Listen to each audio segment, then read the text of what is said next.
ஒரு மகிழ்ச்சியான செய்தி. இதயம் நல்லெண்ணெயின் விலை லிட்டருக்கு ரூபாய் 105 குறைஞ்சிருக்கு. செப்டம்பர் 2023ல 1 லிட்டர் இதயம் நல்லெண்ணெயின் அதிகபட்ச விலை ரூபாய் 503. ஆனா இப்ப 1 லிட்டர் இதயம் நல்லெண்ணெயின் விலை ரூபாய் 398 மட்டும்தான் தமிழ்நாட்டுல. அப்ப இனிமே எல்லாரும் இதயம் நல்லெண்ணெய் வாங்கலாம் இல்ல? தேனியில் சந்தேக நபர்கள் ஊடுருவல் அதிகம் இருக்கிறது. தேச விரோத செயல்களில் ஈடுபடும் நபர்களை கண்டறிந்து நடவடிக்கை எடுக்க வேண்டும் என எஸ்பி அலுவலகத்தில் பாரதிய ஜனதாவினர் புகார் அளித்தனர்.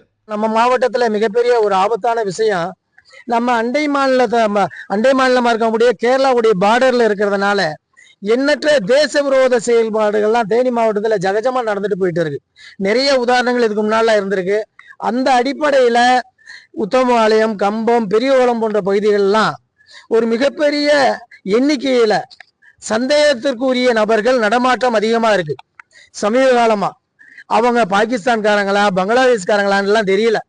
அதனால நம்ம அவங்களுக்கு ஒரு காலக்கெடுவு நிர்ணயிச்சிருக்காங்க மத்திய அரசாங்கத்தின் மூலியமாக.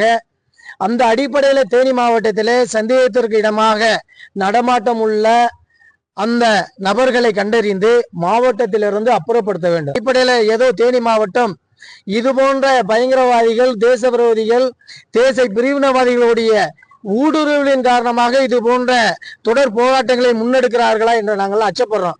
அந்த அடிப்படையில மாவட்டத்தினுடைய காவல்துறையினுடைய கண்காணிப்பாளர் அவர்கள் சட்டத்துக்கு உட்பட்டு யாரெல்லாம் தேச விரோத கருத்துக்களை பதிவு செய்கிறார்களோ அவர்களுக்கு தேச துரோக வழக்கில் கைது செய்ய வேண்டும். அதே மாதிரி நம்மளுடைய மாவட்டத்தில சட்டவிரோத குடியேறிகளை கண்டறிந்து அவர்களை மாவட்டத்திலிருந்து அப்புறப்படுத்தி அவர்களுடைய சொந்த நாட்டிற்கு அனுப்ப வேண்டும் என்ற கோரிக்கையை இன்றைய தினம் நம்மளுடைய மாவட்டத்தினுடைய காவல்துறை கண்காணிப்பாளர் அவர்களிடம் வழங்கியிருக்கின்றோம்.